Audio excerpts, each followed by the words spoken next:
Good evening, everybody. I am Michael Waldman. I am the president of the Brennan Center for Justice here at NYU School of Law, and I am thrilled to welcome all of you to this exciting event and exciting discussion for the new book by our colleague, Jen Weiss-Wolf, Periods Gone Public.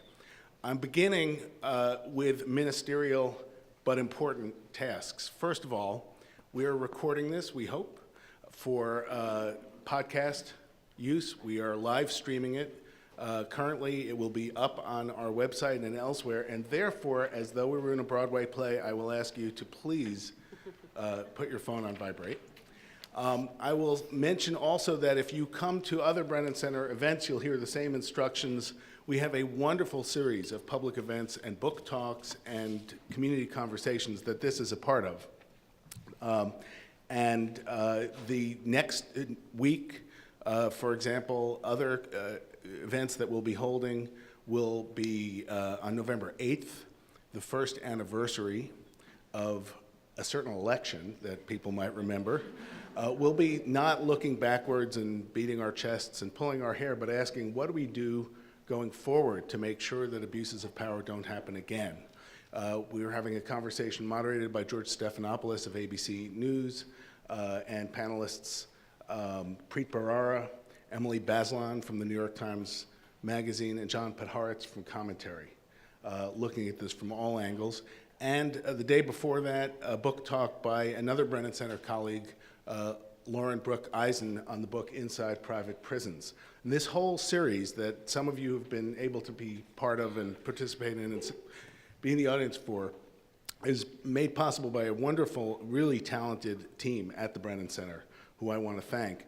Janine Plant-Cherlin, who's not here, but maybe is watching on Facebook, Mellon O'Keefe, Elizabeth Mart, and Jessica Katzen, who we all owe a great deal to. Now, most of you know, but for those of you who don't know, the Brennan Center is a law and policy institute based here at NYU School of Law. We work to reform and revitalize in a nonpartisan way the systems of democracy and justice in America. Those systems are under assault in so many ways and need our defense and our enthusiasm and our passion and our commitment as never before. And the Brennan Center was named after Justice William J. Brennan, Jr., when he left the bench 2 decades ago, as a living memorial. And he ordered us not to just kind of copy his views, copy his opinions, but we did take our charge to carry forward the values that animated his jurisprudence when he was such an important voice on the Supreme Court. And he talked about, first and foremost, that the central value in the law must be human dignity, and that the way to approach the law and the way to approach our system altogether is to make sure that the Constitution is a living document that matters for every generation with its challenges. And those are the instructions we have at the Brennan Center every day, and so many of our colleagues are here, but they're especially, I think, apropos for this conversation. And as we think about this issue, think about that, and human dignity, how to uphold human dignity, how to make sure that it applies to everyone, and in new times and with new understandings. That blessing from Justice Brennan helps us to appreciate even more the topic and the work that's been done. I should introduce, first of all, we were very much hoping to be able to be joined, and it's still, I guess, technically possible that we'll be able to be joined by Congresswoman Grace Meng, who is a leader on the issue of menstrual equity in Congress. She is a third-term member of Congress from Queens, the first Asian American member of the House from New York, and is unfortunately, apparently someone with family in Detroit, and a weather system that is not cooperating in getting her back to New York. So we hope she'll be able to be with us, but I know that folks from her office who are experts on this issue are here to be part of this conversation. In a few minutes, I'll turn it over to the moderator of the conversation. Abigail Jones is an award-winning journalist, a New York Times best-selling author. She's been a reporter at Newsweek for the last 4 years and wrote the cover story on this topic that did so much to bring it to the public's attention, to help make what was private and what was present a political issue and a public issue. And she will, of course, be talking with someone who, for so many of us here, needs not much introduction, but someone we're tremendously proud of. Jennifer Weiss-Wolf, as her book cover, we'll call her, has a day job, which is she is the Vice President for Development at the Brennan Center for Justice, and has done more than just about anybody else to build this institution into the force we hope it is in this moment of crisis for our country, our Constitution, our values. And she is actually not only the author of this book, but edited a book before this for the Brennan Center on legal change and how legal change happens, and has done so much to educate us about using all the tools available for change, not just the courts, yes, the court of public opinion, yes, legislative advocacy, yes, organizing, yes, changing people's hearts and minds in their own lives. We learn every day from Jen, and we have all been amazed to watch as, while she has worked with us day in and day out, and evening in and evening out, and weekend in and weekend out on our work, has built up a leadership role on this new frontier in feminism, a new frontier in women's health all across the country. As you will hear from her, this is something that's taken root for her just in the last few years. And it has been amazing to see, something we've been incredibly proud of, amazed by the book you've written, partly to memorialize, partly to proselytize out of this experience. As you probably know, the book is Periods Gone Public. It's an extraordinary success. She wrote it in ways none of us can even quite fathom. She's here with us. We're lucky. We count ourselves blessed. She's halfway through a 11-city national book tour.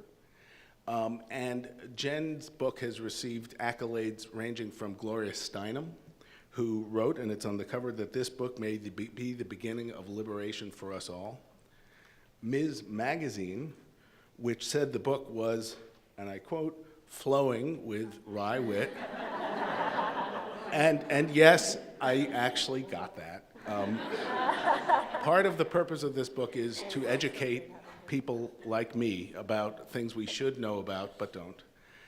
And a review that is of deep significance for folks who know about publishing, a starred review in Publishers Weekly. That means that the Bible of the publishing industry identified this book as the book, the nonfiction book, that edition of the magazine, to take seriously.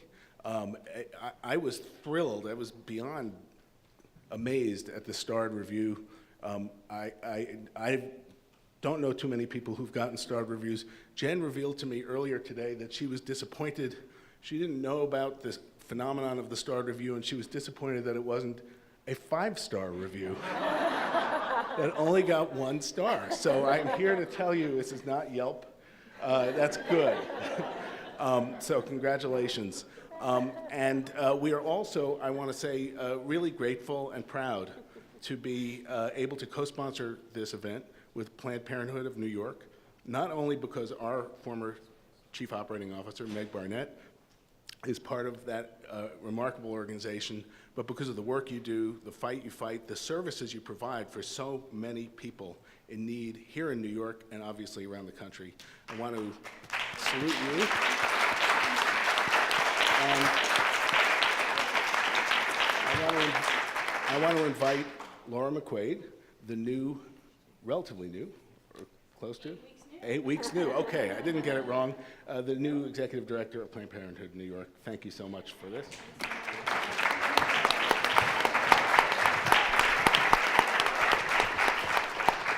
Good evening, everyone. As Michael said, my name is Laura Mcquaid. I'm president and CEO of Planned Parenthood of New York City. And for those of you who don't know who Planned Parenthood is, I'll just kind of narrow it down for you here in New York City. So we provide health services through health centers in all 5 boroughs. We serve 100,000 patients a year in those 5 centers. And we provide the full range of sexual and reproductive health care, from annual exams, including breast and cancer screenings, to birth control counseling, STD testing, and of course access to in-clinic and medication abortion services. And we call our model the 3 legs of the stool. And the provision of health care is the first leg of that stool. In addition, here in New York City, we educate over 25,000 young people and adults every year on human sexuality, safe sexuality, and really to enable people to embrace their own sexuality and live the healthy lives that they want to live. And the third piece, of course, is the policy and advocacy work that we engage in. So when we were asked to be part of this incredible event, we couldn't have been more enthusiastic to co-host.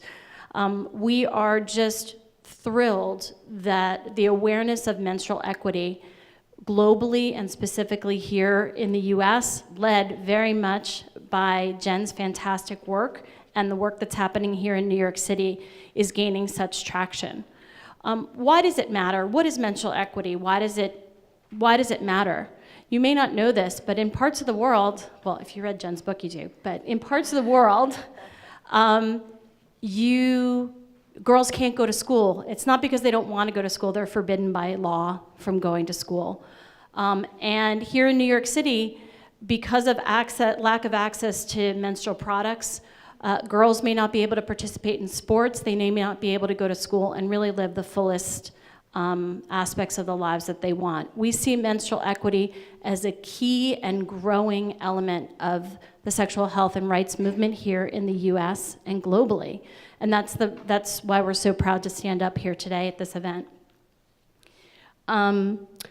We were proud to work with Jen Weiss-Wolf and Councilmember Jalissa Ferreras-Copeland on the bill that was passed last year in New York City that ensured that menstrual products are freely available in all of the city's middle and high schools, shelters, and correctional facilities. It's a huge deal. And Representative Ming may not make it here, but she's been leading this fight on the national level, and we're proud to support legislation to make menstrual products more affordable and accessible across the country. This is a real problem. This isn't a made-up problem. This is a real problem that girls and women have been experiencing for generations. And lack of access to menstrual products causes inequity that's detrimental to those who are most marginalized. Much like many other aspects of the sexual and reproductive health and rights movement, anytime bad laws are passed or a problem goes undetected, the most marginalized of us experience these problems in hyper-focus. This, of course, as you know, goes to the heart of what we do every day at Planned Parenthood and with our partner organizations across the city. PPNYC operates with the belief that we have a responsibility to address these inequities. We don't just call them out, but we partner with those who call them out to make sure that access to change is real in people's lives. And we must understand that these inequities are rooted in gender, race, class, sexual orientation, gender identity, economic, and neighborhood status. They drive the healthcare disparities that we see every single solitary day here in the city and across the country. Access to menstrual products is one of these key issues, and our society and our lawmakers have been too long silent for fear of talking about female bodies, what might be perceived as female sexuality. To have these issues brought into the light in such an incredible way is so important and so needed. We're excited to co-host tonight's discussion with Jen Weiss-Wolf and with Abigail Jones of Newsweek. And we thank you for coming out tonight. And with that, I will turn it over to the stars of the evening.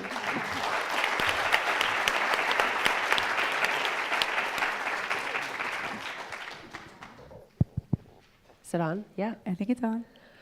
Thank you so much. Thank you all for being here tonight. I'm really thrilled and honored to get to share this stage with Jennifer Weiss-Wolf.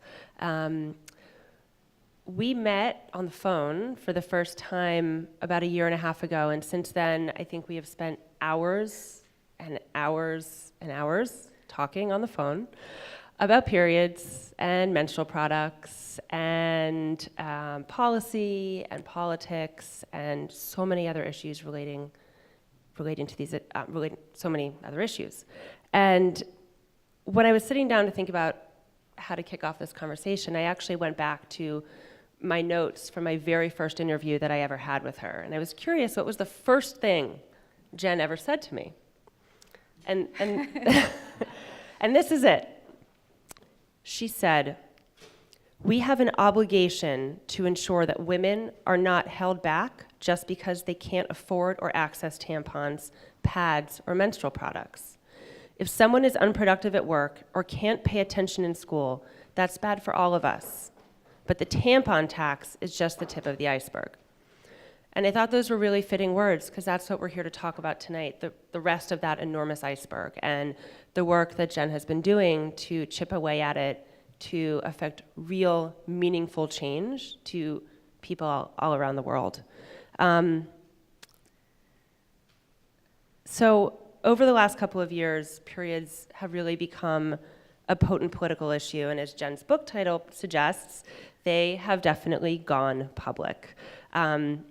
One aspect of that is this cover story that I wrote for Newsweek a year and a half ago with this enormous white tampon on the front. It sparked a lot of conversation on social media, in certain groups of people. Certainly in the office, there were a few of us, all women, who worked on putting this out, and we loved talking very loudly about the design and the headlines, and we yelled tampons a lot at work. I do too. Yeah. And since then, I see menstrual equity everywhere. It's in new laws that focus on access to products, passed at all levels of government.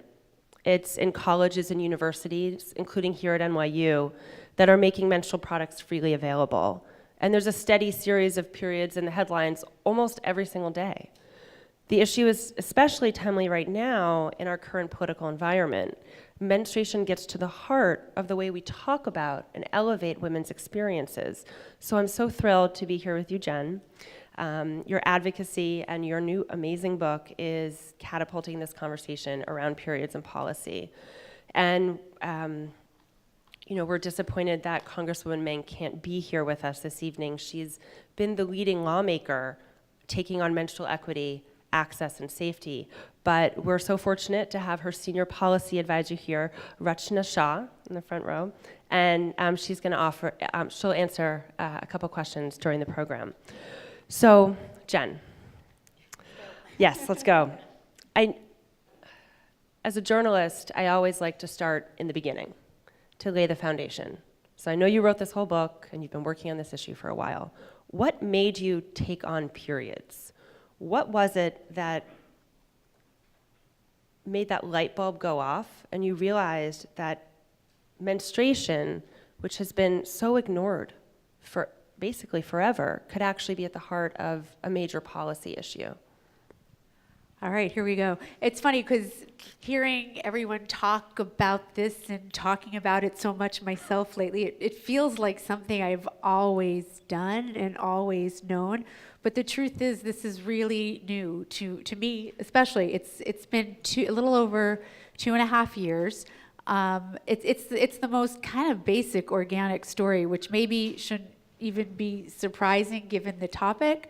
But it was a very sort of simple life moment that was the hugest click that I think I've ever experienced. So if you've read the book or seen the introduction, it basically goes back to New Year's Day, 2015. And I was on social media that day. It was kind of a good New Year's Day. I had a lot of adrenaline. I do the Coney Island polar bear swim. And so I'd gotten a good jolt to my system that morning. Yeah, you'll read all about it in the intro. There's even more to it than that. But we'll start with I had a lot of sand, a lot of glitter, a lot of energy.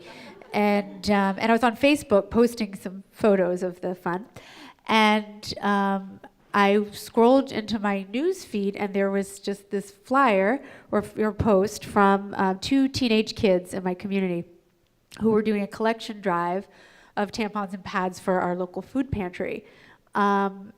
And that was it. It was as simple as that. I saw it. I kind of never think it was really an accident in the scheme of life that I saw it on New Year's Day, because I did have all that adrenaline. And if it was like a mucky March day, I might have just seen it and moved on. But I saw it, and it really just made me stop in my tracks. And I couldn't believe, actually, that this was something I had never thought of before. It made perfect sense. Periods can be hard for the best of us to manage on a good day, let alone somebody who is marginalized or lacks agency in any way. I think anyone in the room who's ever had a period could tell you how bad it feels to be in a moment where you can't, manage what's going on at that moment. And, oh my God, what am I going to do? How am I going to get through the next 5 minutes? How am I going to get through the next 15 minutes? The thought of somebody not being able to get through 5 days of that month after month, it really just kind of shook me to my core. So I always say I started researching. I started Googling, basically, and trying to figure out what this was. Why did these kids know something I didn't know? What was there to know? And there are 3 things I actually came up with pretty quickly that day. One is that in many parts of the world, especially in the global south and in Africa, this, and it was mentioned by our friends at Planned Parenthood, this actually is been deemed a human rights issue and public health crisis by the United Nations and the World Health Organization. The idea that this intersection of poverty and religious and cultural stigma, and all sort of the trappings that come with that really do marginalize young girls in their ability to attend school, women's ability to be productive or attend work.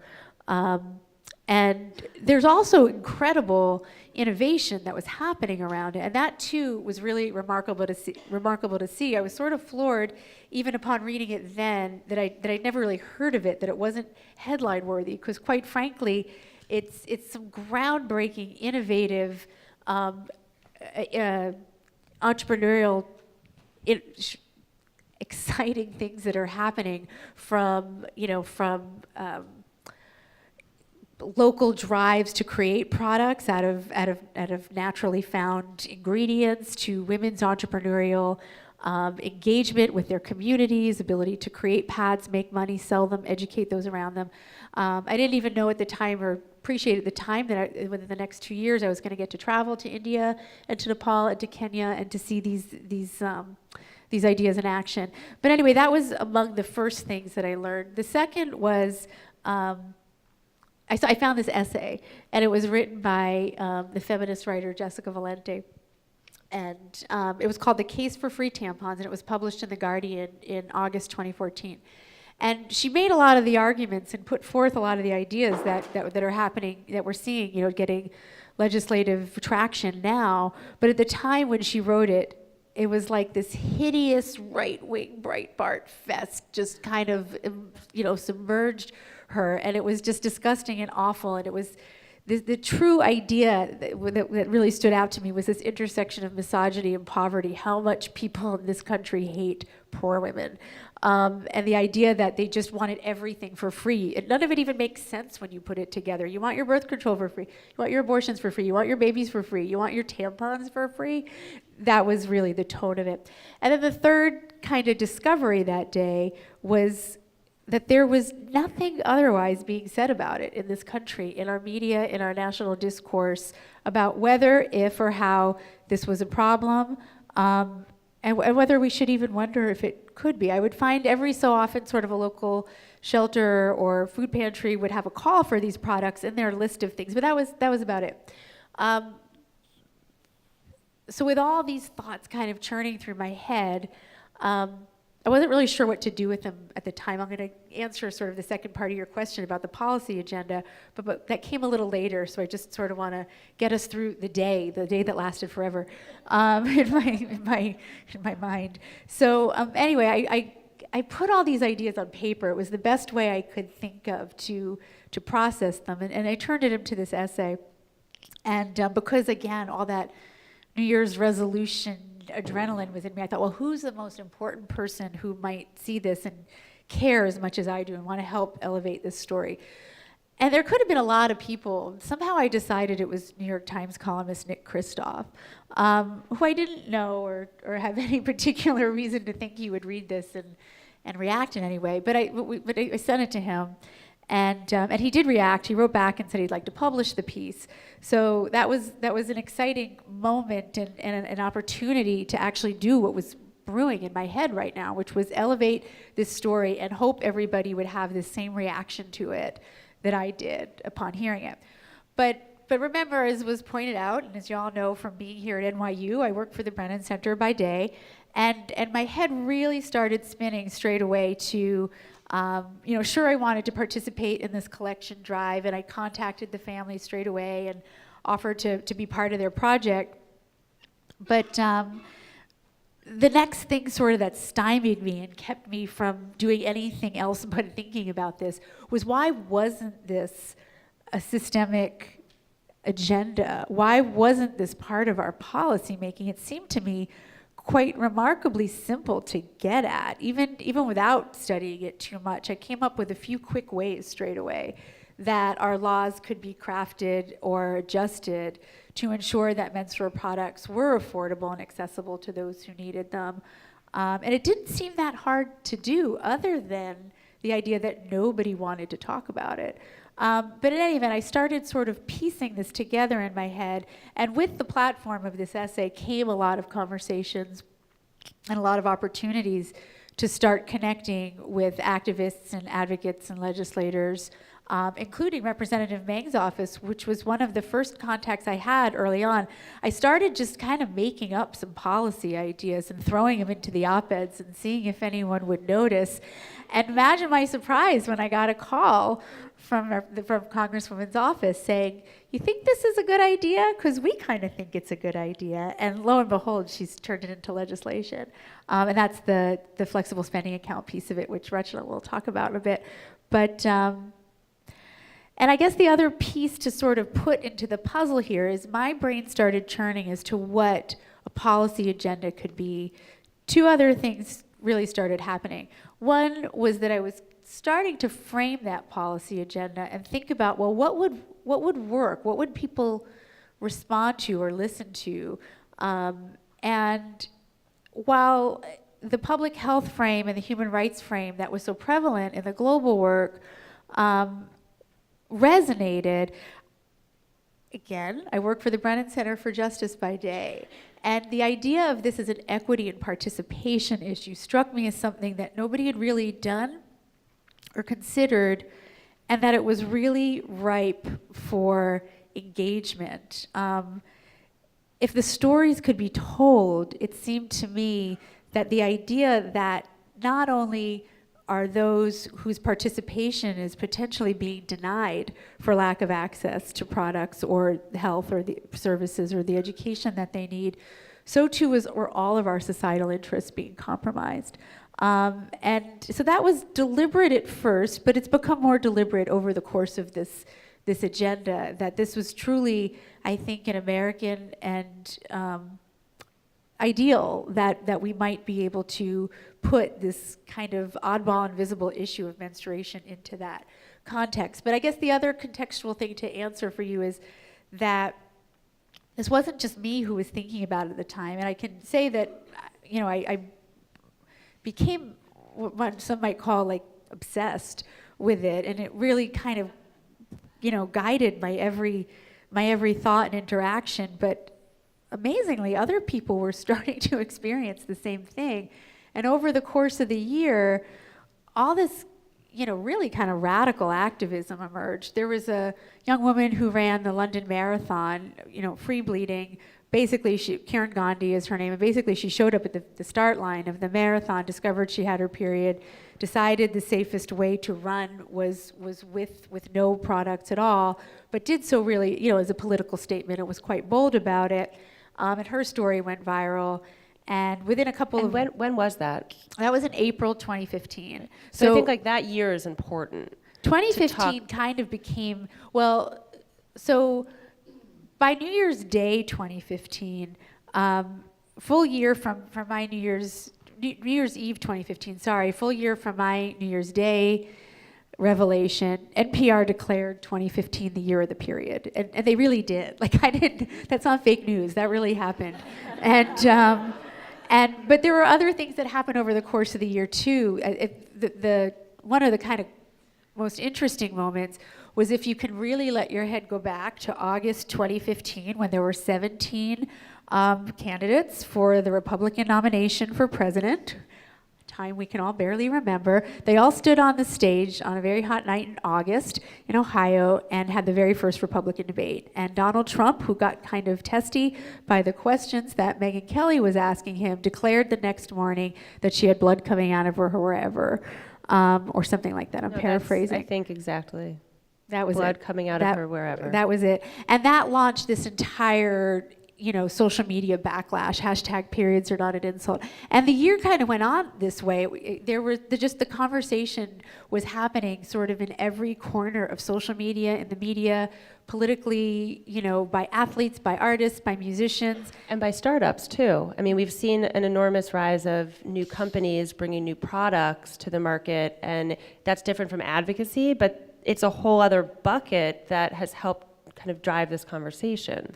It has, and that's actually been one of the more, I think, interesting aspects of this movement too. There aren't too many movements where private sector engagement is so relevant because products are actually part of this discussion and part of the solution.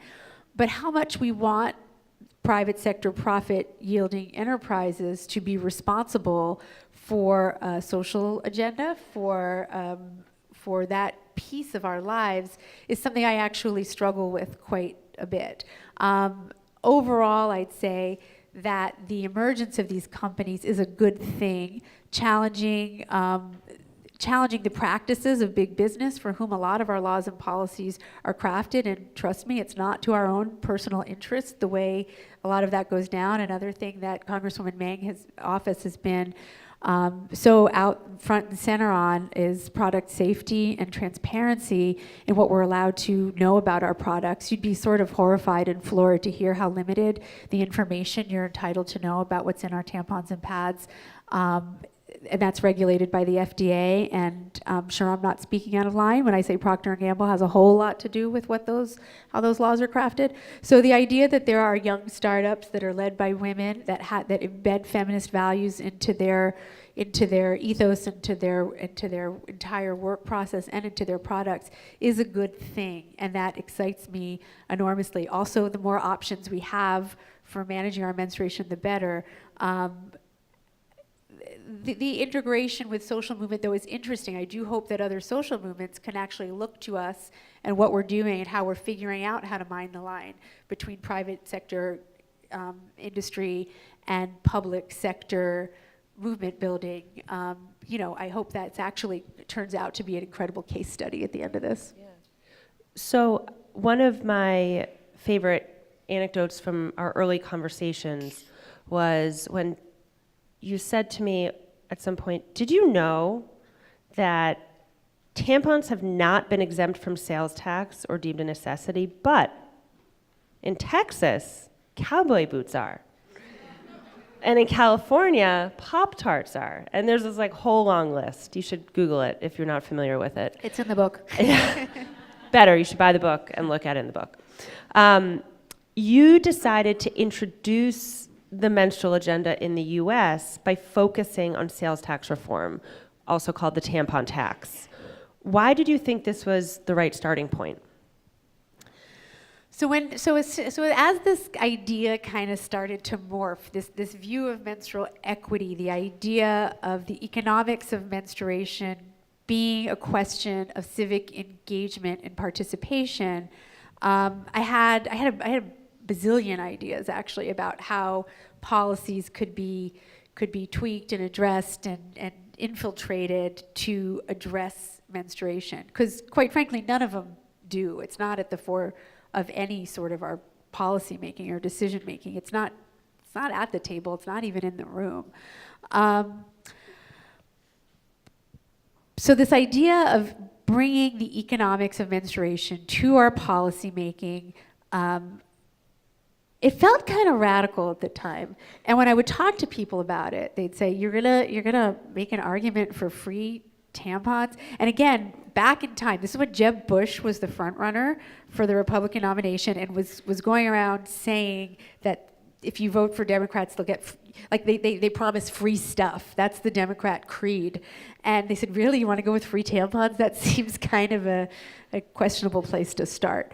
And I thought that the sales tax issue, and I didn't make this up, these were campaigns that were being waged around the world. Canada actually succeeded in 2015, in that summer, the first Western country to eliminate its national sales tax on menstrual products. And that was a campaign that was decades in the making. For what it's worth, and this is something I learned over the past 2 years, Kenya has actually had this policy since 2004. So trust me when I say the Western world is not at the forefront of this. In any event, it was not prevalent here. It wasn't part of the discussion here. And it seemed kind of the safest, easiest way to take a baby step in. It struck me, most people hear the line you give about cowboy boots or Pop-Tarts, and again, there's 38 other examples in the book that are equally questionable. When most people hear that, their jaw kind of drops a little bit, and they assume that there is some sexism here. They assume that it's maybe rooted in some archaic laws. Who really understands tax law? But they get that it's unfair. The other thing is it didn't require that leap of compassion or willingness to look at lives through the lens of what it means to lack agency or be marginalized or just be poor. This affects all of us. A lot of people who are right-leaning don't like taxes much either. I know we're not supposed to be partisan, but one of my best one-liners that's emerged here is that a lot of the Republicans needed to decide which they hated more, taxes or women. And turns out it's taxes. So, no, it's not. Anyway, sorry. Anyway, this seemed kind of like the place that could get some simple traction and would be the easiest way to get legislators to start saying words like tampons and menstruation, and to get the public on board. I put up this petition in the fall of 2015, and I had the good fortune of hooking up with Cosmopolitan magazine, which co-sponsored it. So it enabled us to sort of have a broad readership for it. And one of the goals in doing so was to actually elevate the national discourse on this. Here at home, taking on the tampon tax, as we like to call it, it's got alliteration too, and I tend to think good campaigns have alliteration and good hashtags, so hashtag tampon tax stuck also. But when we put this up in the fall, with the hopes of springing this campaign, for the next legislative session in 2016, the goal was really to elevate a national discourse around this too. So having a national partner like that really mattered. This was going to be a state-by-state fight here, unlike in many other countries where it's a national tax, or in Europe where it's connected to the EU's value-added tax. And I'm not going to talk about that tonight, but please read that section of the book. It's one of the most fascinating stories, how Brexit hijacked the tampon tax in the UK, and it's really kind of disturbing, but fascinating nonetheless.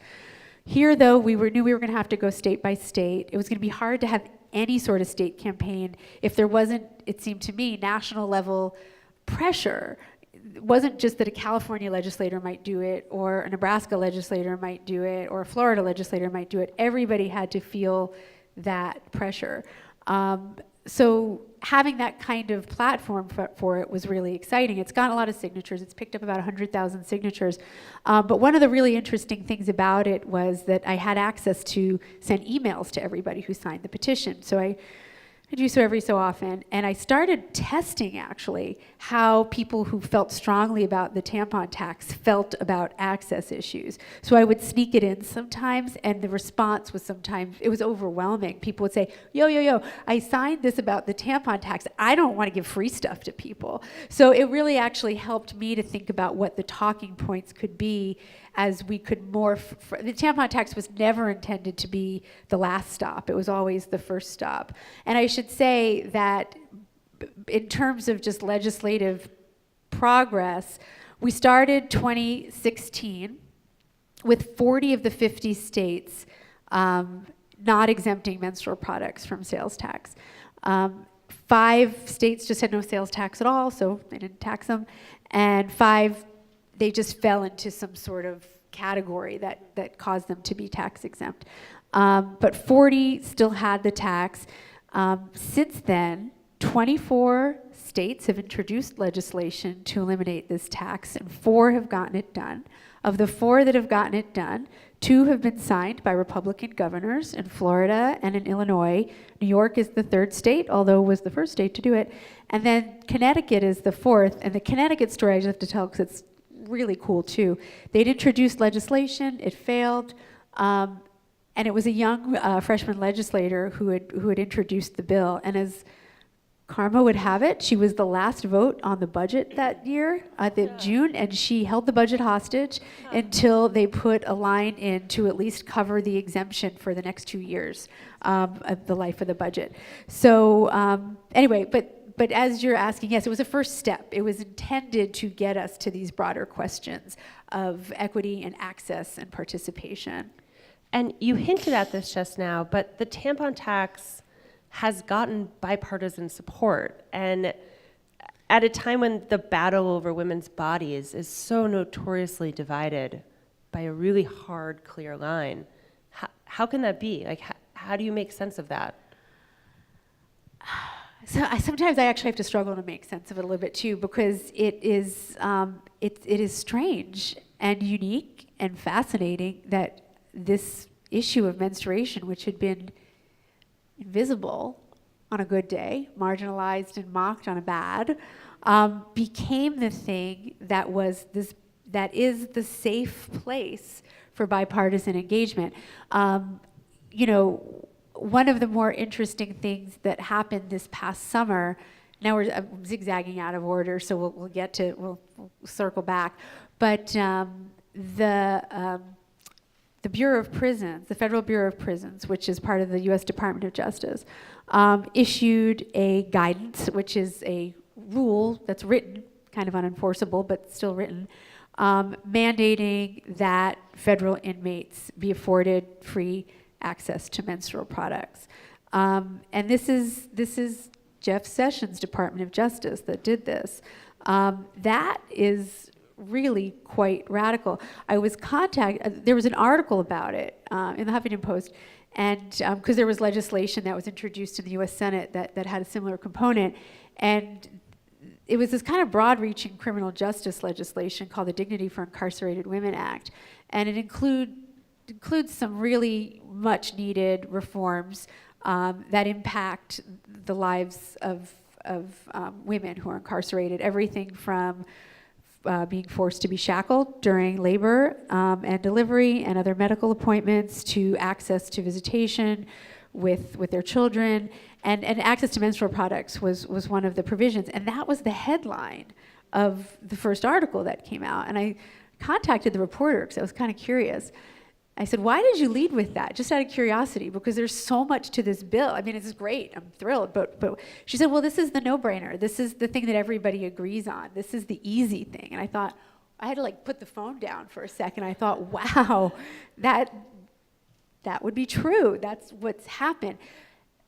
But the answer to the question of why, I guess goes to the very essence of this bodily function, which is it just is. It just is. It's not red or blue. It's not Democrat or Republican. It's just part of our lives. And you're right, in this environment now where women's bodies and women's experiences are so undermined, and we're so aware of that through especially all of the discussions over the past few weeks and #MeToo and the awareness of sexual assault in the workplace and on the streets, and people being surprised when women say, no, this is daily life. This isn't something exceptional. This is just what we cope with. Well, so is menstruation.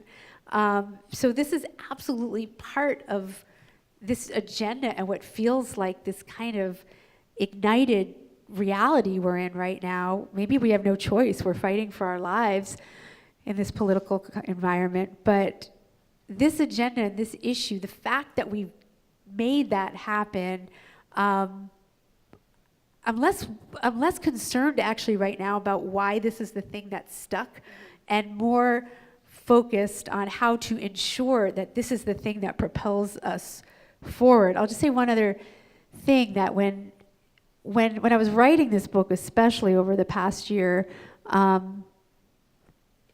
was kind of in the heart of writing in November, December, January, and it was a really depressing time to be writing, for all the obvious reasons.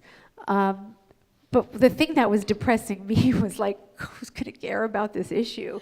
Who's going to read this book? Does this matter? This is so tiny. Tampon tax, 8 cents on the dollar. We're fighting for our lives right now. And I would despair, like all the momentum we'd built up in the year of the period, maybe it just was going to get swallowed. But the exact opposite has happened. This is if we can't do this, then I don't know where we're at. This is where we have to start. This is the root of all of it. This is the most natural state of our bodies. And again, now it is the place that has bipartisan support. It is the place where we're winning. We're not just towing the line. We're not just stopping the worst things from happening, but we're actually getting stuff done. We're succeeding. We're achieving. We're putting forward a new narrative. We're telling a new story in our voices. So yeah, sorry, I always get a little distracted. So let's pause there for a second on policy and turn it over to Rachna Shah, who is Senior Policy Advisor for Congresswoman Meng. Now, Congresswoman Meng has led the charge on the issue of access and affordability and safety of menstrual products. And she's done that by being both bold and creative. She's introduced bills, she's appealed to the Department of Justice and state governors, she's even influenced the Department of Homeland Security. So talk to us a little bit about this work, where it comes from, and also for you personally, like what draws you to this work? Hello.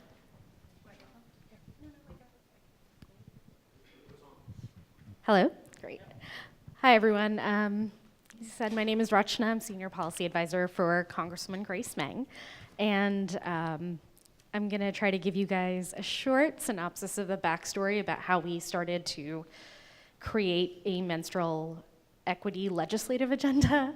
And it starts back in 2015, so it'll mirror some of Jennifer's story. And with a high school student who wrote to the Congresswoman and said, I learned about my peers who don't have access to tampons and don't have access to these products, and they're skipping school because of it. And I never thought that this would happen here in Queens. And it was right around the time that Jennifer had published her second op-ed. And, we'd read this letter from the student, and as Jennifer keeps referring to, it just resonates. It resonated with us, it resonated with the Congresswoman. When we started thinking about it, and the Congresswoman said, well, let's do something, what can we do? And then I want to put it a little bit, so it's just that immediate, when you hear the stories, it actually makes a difference. And if you ever think that you writing into your legislator doesn't make a difference, that's how this started. So a little bit of hope, guys. And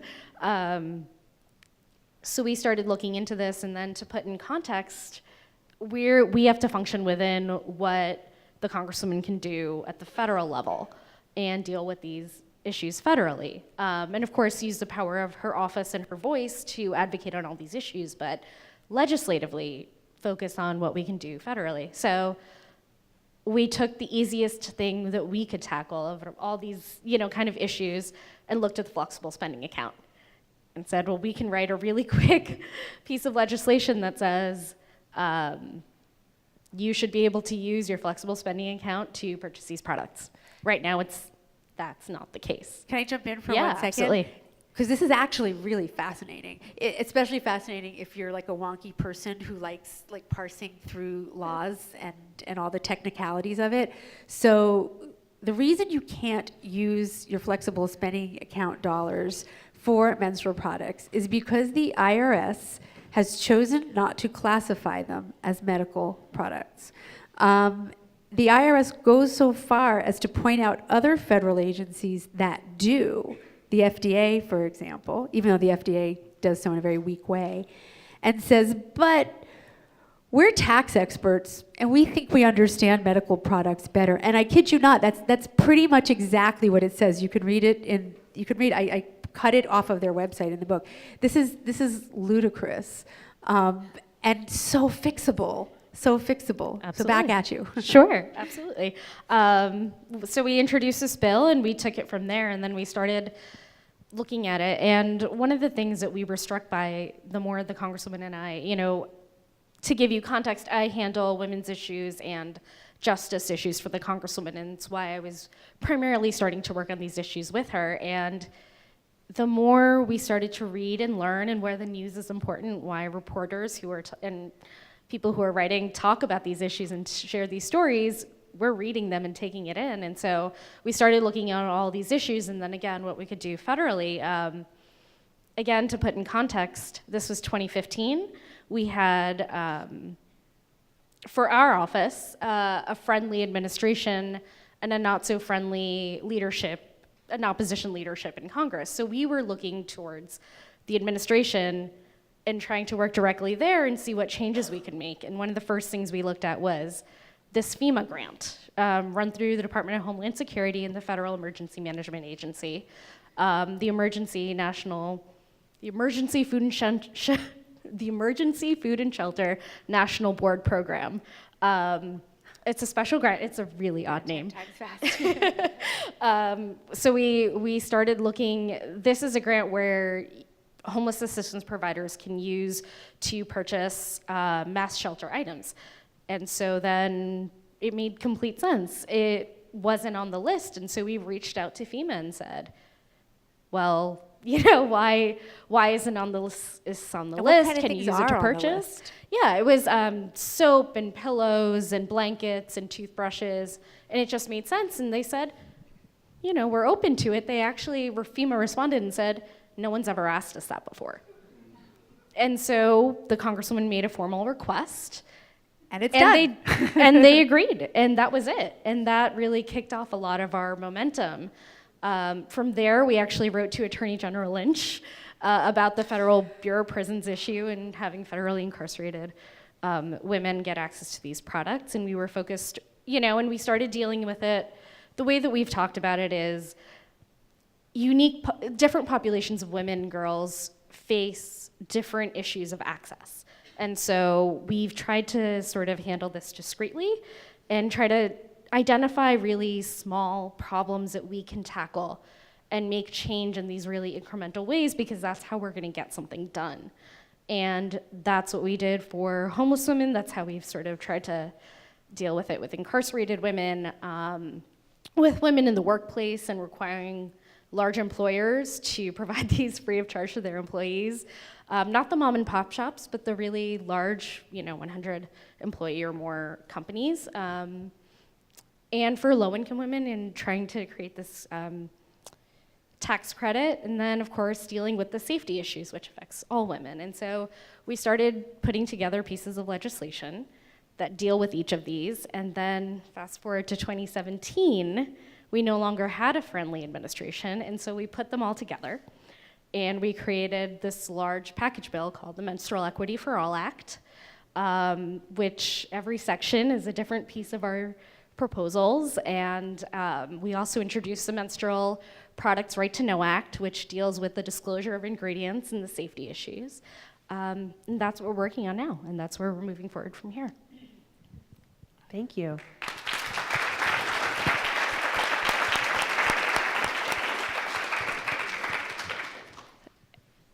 I've been thinking about how unusual it is to get to track the growth of a movement like this over such a short period of time, in a moment where it's so easy to track something like this because of social media and the internet and everything like that. And I want to talk for a second about media and the role that journalists, articles, news coverage, social media, hashtag campaigns have played in kind of helping to not only inspire you in your work, but really put a spotlight on this issue at the national level. But I'll first just hold on a second and I'll just say that this is the Brennan Center for Justice program at NYU Law School, and we are talking to Jennifer Weiss-Wolf about menstrual equity.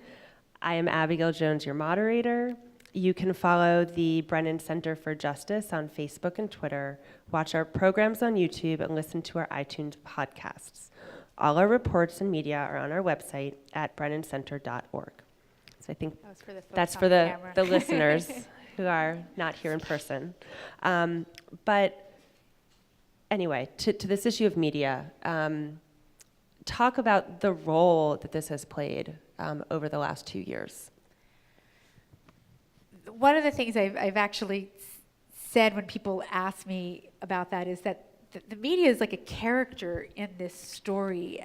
Actually, there's been, I mean, one of the ways that we talk about achieving legal and social change at the Brennan Center for Justice is by influencing the public discourse and influencing public opinion. So I came to the advocacy with that in mind and an understanding that working with the media and helping to elevate any agenda was going to be an important strategy. For an issue like this, though, where there'd been no public attention or storytelling, and where I knew that the storytelling would affect people's engagement, it just seemed a necessity to have that kind of attention. Again, for a lot of reasons, not just because the stories haven't been told, but I also knew if we wanted legislators to act, they would have to understand that the public wanted them to act, and they would have to hear these stories themselves, and they would have to know that their constituents wanted them to do this, and that their constituents would have their backs if they kind of went out there. I mean, I think that's, you agree that's true? Yeah. And that's how, anyway, that was where I started. And the media has been, I don't even know if there's a superlative enough word to describe how important the media strategy has been for this. Because it's not just been quantity, and I promise you, if you Google the words menstrual equity or you Google the words tampon tax, there has been so much coverage. I really need to get a database so I can count it and know. I'm sure it's in the way high thousands, tens of thousands, hundreds of thousands. I don't know. It's a ton.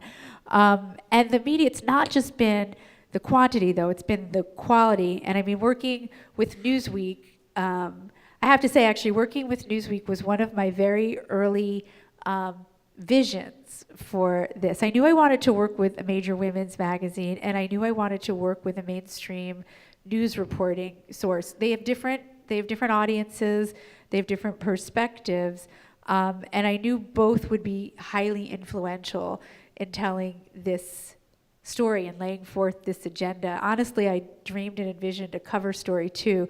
So when Abigail called me the day to start this interview, I started right away. I'm like, you think this could be a feature story? You know, maybe this could be a cover story. I don't know, what do you think? And we kind of, we got ourselves there pretty quickly. But the media has been so responsible in reporting on this and so deft at doing the storytelling. But I have to say, I've also committed myself to spending a lot of time to working with the media and helping to frame and helping to do research and helping to ensure that the reporting was as high quality as I wanted it to be. And it's kind of now, and as we look back at it, it's not just been the cover of Newsweek and Cosmopolitan, but it's been everything from New York Times editorials to The Economist to to feminist millennial blogs. I know them all now. I'm like everybody's 50-year-old favorite. Like I get it. I know how to work with them. And but even the conservative places. When Breitbart first started covering this, you can imagine what the tenor of the discourse was. They'd actually pulled a picture off my Instagram. I'm really grateful it was a good picture because they used it and it went around a lot. I was wearing really good boots in it, which was really fortunate. But more recently, they've decided, the right wing has decided that the tampon tax really is kind of sexist and bad. And when Congresswoman Meng's office put out the Menstrual Equity for All Act, they kind of had a field day making fun of it, because that's what they do. But the way they made fun of it, they said, well, we don't like free stuff, but this tampon tax thing is bad news. It's sexist, it's unfair. And I actually pulled out all their quotes and pieced them together into I still haven't published it, but I'm dying to publish this piece. And it looks like I wrote it. And at the end it says, actually, Maya Yiannopoulos wrote this. Like, these are not my words, these are their words. So the media has been extraordinarily, extraordinarily important in this. And I think that goes to the Brennan Center lesson and model that elevating public opinion and bringing the public along with the narrative that you want to craft is a really, really relevant advocacy strategy. I think we're supposed to be moving on to questions soon. I just wanted to add one thing, so when I first started working on the cover story, there were articles out there, most of them focused on one moment. So the viral video of Barack Obama saying that probably tampons are taxed because men made those laws, the London Marathon, the Instagram photo that went viral about the period blood coming through a woman's clothing. But there wasn't a lot that really dissected the bigger issue. Fast forward a year and a half, internally at Newsweek, whenever I pitch a period-related story, and I get these pitches like multiple times a week for everything. The editors are so aware and they really get it that I get pushback. They're kind of like, well, why? Why does that story matter? Why does this new company matter? It's almost refreshing that it's really such an accepted line of inquiry, an accepted beat to have. And that's really how far it's come in a year and a half. But I want to just pause and open it up for questions now from the audience. We would love to hear from you and have Jen answer, and Rachna as well. So please come up to the microphone if you have a question and introduce yourself and share your brief one-part question. Not that was heavy-handed or Thank anything. you.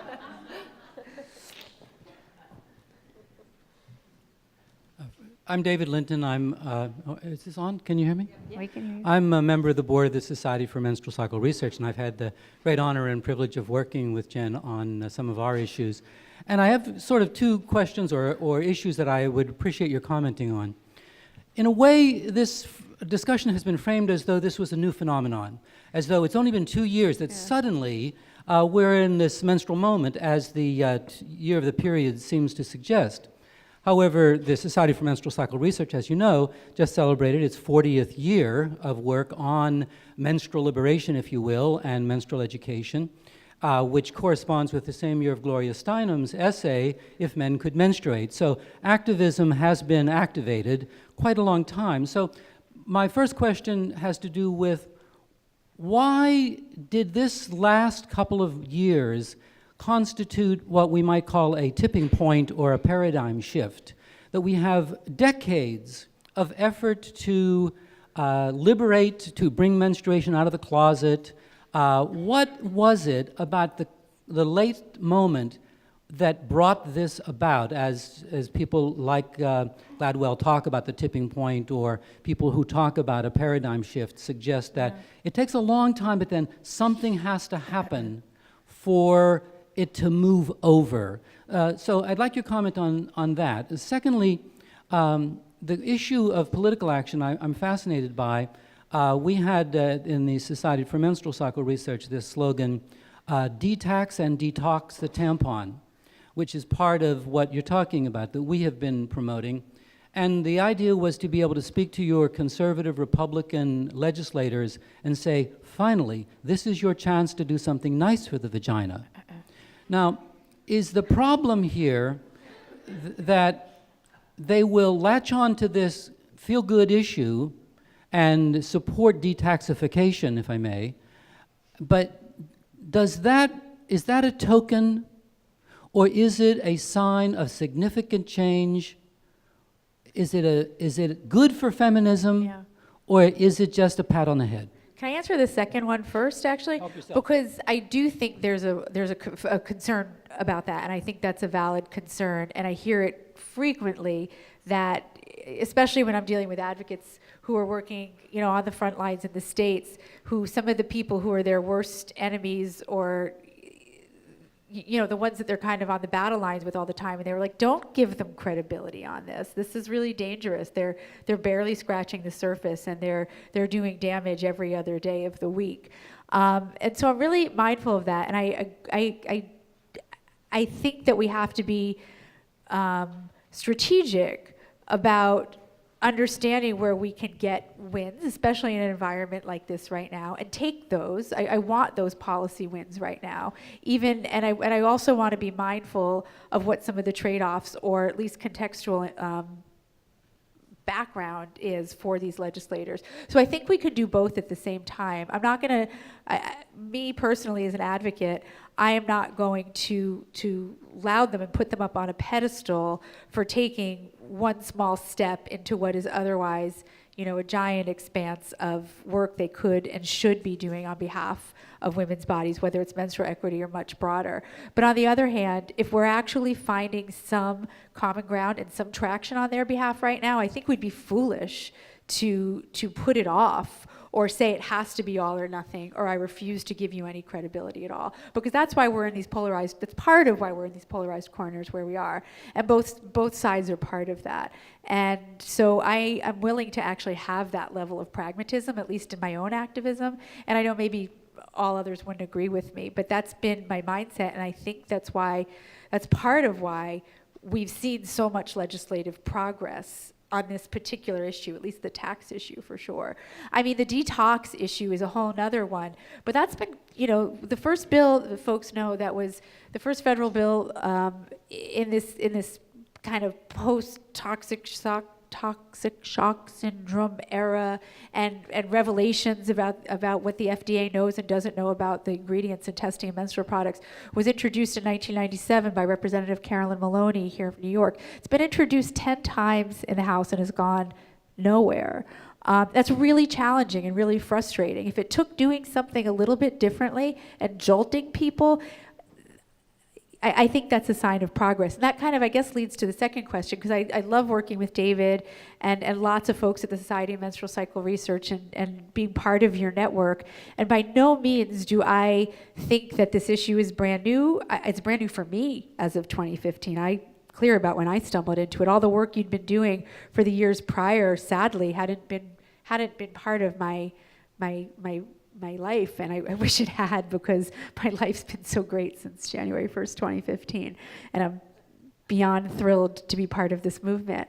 And I've learned so much from everyone, from Gloria straight on through Gloria Steinem, straight on through the folks at Society of Menstrual Cycle Research, and bring that knowledge and wisdom and perspective to this book, to my advocacy. But honestly, if some legislators or blogs want to think that it's new and brand new, I think that's fine too, because it's bringing all this momentum that just didn't exist on the most mainstream level before. And I think that it's, as we all go forward together, kind of bringing your years of experience and wisdom to some of these new forms of organizing and even new ways of conceptualizing this is where our power is going to lie. I hope that answers your question. Let me just add one more thing very, very quickly. Because you mentioned Gloria Steinem's essay in Ms. Magazine, I just really quickly want to read a couple sentences for those of you who have never read this, because it's phenomenal. It was published in 1978. She wrote, "What would happen, for instance, if suddenly, magically, men could menstruate and women could not? The answer is clear. Menstruation would be an enviable, boast-worthy, masculine event. Men would brag about how long and how much, and unquote. and now I'm reading from my article, so I'm summarizing. Steinem envisioned a world where, quote unquote, menstruation justifies men's place pretty much everywhere, in combat, political office, religious leadership positions, and medical schools. We'd have, quote unquote, Paul Newman tampons, and quote unquote, Muhammad Ali's rope-a-dope pads, and a 1978. new model for compliments. Man, you looking good. Yeah, I'm on the rag. Just had to share that. It's so wonderful. Okay. Hi, I'm Nikki. I'm an MSW candidate at NYU. And it's interesting that you read that because my question was actually going to be, nowadays women aren't the only ones having periods. You know, there are trans men who menstruate as well. So I'm curious, and you know, after hearing you speak, I'll be honest, I haven't read your book yet, but I'm very interested in reading your book. So I'm interested in, is there worry about the rhetoric of policy, like, for instance, for this FSA account, flexible spending account, is the rhetoric going to be that women, quote unquote women, are the only ones going to be allowed to use their flexible spending accounts? Or do you have any worry about the rhetoric regarding policy and menstruation? Yeah, that's a great question, and I sort of have I have a two-part answer to it too. There's a whole, so you'll know, this is a theme of the book, and there's a whole section of the book called Policies That Transcend Gender, and you know, just even in my own life, through my own family and kids and their friends, I've had more and more exposure to this personally. So it kind of takes on a more personal angle as I've tried to explore it. And some small things that I've done, at least in my own processing of this, and really trying to understand and appreciate the pain of exclusion from broad sweeping language about that people who menstruate are women and girls. I've tried to shift my own language. I think language is a very powerful tool, and I've tried to shift my own language as much as I can. I will say menstrual products. I won't use the word feminine. I won't use the word hygiene either, actually. I try to say as much as I can people who menstruate and be inclusive in the conversation, but quite honestly, I can't always. Because it is also true that a lot of the biases around menstruation are rooted in ages-old misogyny, and that misogyny actually drives so many of the patriarchal norms that harm us all. So I see that as one and the same to some extent. But I also do find in policymaking, you're right, there are risks amongst policymakers who won't use the language or don't want to use the language or feel they're going to alienate other of their constituents if they do. And it's a little bit of a dance. It's a little bit of a, again, pragmatic decision about how much to win and how much to force. A lot of, here in New York, we had the hearings for the bills around menstrual products in the schools, correction facilities, and shelters. The bill was originally written with the words feminine hygiene products, and almost every single, including Planned Parenthood of New York City, almost every single body that testified asked them to change it, and said that it was not inclusive and said that it was problematic. So we're making strides. If ultimately it becomes the difference of winning and losing a legislative fight, I gotta tell you, I wanna win the legislative fight and educate as I go. But it hasn't actually been that cut and dry all along. Before the book was released, I actually did an interview with Human Rights Campaign on the issue, and was very clear in doing the interview that I don't speak for the trans community. I know who I am, and I know who I'm not. But I try to infuse it, as much of that inclusion in my activism and advocacy, and even in my writing, as I think is possible. And I also, and I'll be curious for once folks read it, their responses to this section that's called Policies That Transcend Gender. instead of me deciding what transmenstrual issues should be, I sort of do the reverse and say, well, how can menstrual activists be better allies and supporters of a trans agenda where the two issues overlap? Everything from healthcare access to bathroom bills. And that's the frame in which I look at it. I'll be curious for people's feedback. Let's have, The flexible spending piece? Sure. Sorry, I just wanted to address your question really quickly. I lost where you went. But, hi, sorry. As someone who helps draft legislation around this issue, it's something that we do deal with and think about a lot. And if you, at least the way that we've handled it, is to write the legislation itself to be inclusive. It refers to people who menstruate, or it's not limited to men and women, but it is a constant conversation about how are we communicating these issues. So sometimes we talk about women and girls because it's something that people just understand more, and we try to have, as much as possible, an active conversation with the activist community, just so they know that we understand and we're on the same page. But we struggle with the same thing that Jen has, and it's not meant to be exclusive or not thought about, but just sometimes being pragmatic and not, or pragmatic and trying to deal with the communication aspect of it. Thank you. So we have time for one more question.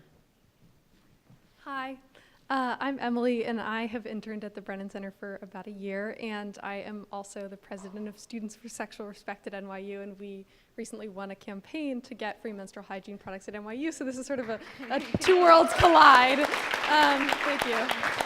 And my fellow advocates are over there, so. And so I wanted to sort of ask if you could talk about a little bit about the sort of future of this movement. Because one thing that we found, is that, you know, we have the administration has allocated funds for a certain number of bathrooms at NYU, and we've done calculations that say about women and people who menstruate are spending about $10 per month on menstrual products, and including Advil. It's just necessary. And so we were sort of thinking, you know, it's like $120 a year, that's a concert. You don't, like, anyone can appreciate $120. And sort of how can we create a paradigm shift in terms of, you know, how people can think about this as a cost that isn't something that's something like toilet paper, that it doesn't necessarily just apply to people that literally cannot afford the products, but that anyone shouldn't have to pay for this because it's a cost that is discriminatory. That's a perfect last question, actually. And a paradigm shift, I think, is exactly what I'm envisioning when I think about the future of this advocacy and of this movement. So at least for the legislative successes of the past couple of years, they've focused primarily on economic and access issues, and they've taken them sort of head on. And there's a lot more to do there. If we want to see all 50 states exempt menstrual products from sales tax, we have 36 to go. If we want to see more states and municipalities introduce legislation like New York City's that make menstrual products freely accessible for those who need them, we have a very long way to go. Although I'll share the latest two updates. There have been several, actually, since I was pencils down on the book, but the latest two are just in the past couple of weeks. The state of California passed a law that Governor Brown signed that makes menstrual products freely available in all of the state's public schools. That's a lot. And same with the state of Illinois, signed by Governor Rauner, a Republican. And so there's loads of work to do just to advance that agenda alone. Factor in the safety agenda and addressing the safety and transparency issues. And those are just the things we've already started to carve out and define very clearly. But what I do in this book, which was maybe the most exciting part of it, is I take the whole third section of the book comes up with this new vision for looking at our laws that kind of flips this menstrual piece on its head almost. And rather than looking at where can we make menstrual products affordable or safer, it does the reverse. It says, let's look at our laws and consider the fact that half of the people who live by these laws have bodies that do this. In some cases, it's way more than half, because a lot of the laws and rules and policies we have that are directed at people who are low income or otherwise marginalized, women are disproportionately represented in those populations. And let's look at those laws through that lens. So let's say we understand that half the people who are going to live by this law, their body's going to do this. Does this law accurately, adequately reflect that reality? And could it do a little better? So I took 9 areas of public policy and public life. I always try to list them, and I always leave off one. So I leave off a different one every time. You can look in the back and see what they are. But I've taken 9, and they range from nutritional benefits to healthcare to education to gender equity issues, to reproductive rights, to the environment, to philanthropy, to homelessness, to corrections. I think I just named them all. And I look at them through that lens and say, why are these laws set up the way they are? And would they do better by menstruating bodies if they acknowledged as such? And I propose what a lot of these tweaks could be. And sort of just like the way I proposed it in this one particular essay about the flexible spending account allowances, I do the same. And I'm no expert in benefits law or employment law or labor law or health law, but I did my best to really kind of parse out these laws and why they stand the way they are now, and would they look different if we did this? And my answer is yes. And I put it out there as an invitation to all of you to be activists and spokespeople and advocates on behalf of these ideas, and to people like Rachna who are making these laws get drafted and working for incredible leaders in Congress and in state houses and in our municipal governments across the country to put them into action. So the third part of the book is really that very blueprint of what I see the future of this being. So read away. I think that's it.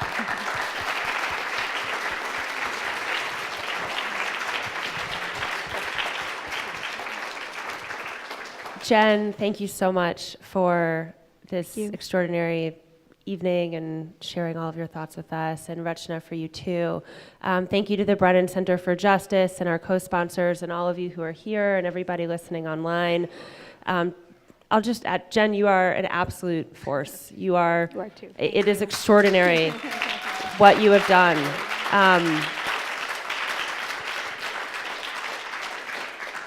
When I think about how this movement has shifted over the last 1.5 or 2 years, since your discovery on New Year's, you touch every moment of that. And I can't wait, I think we all can't wait to see what you do next and where you take this important work. So thank you. Thank you.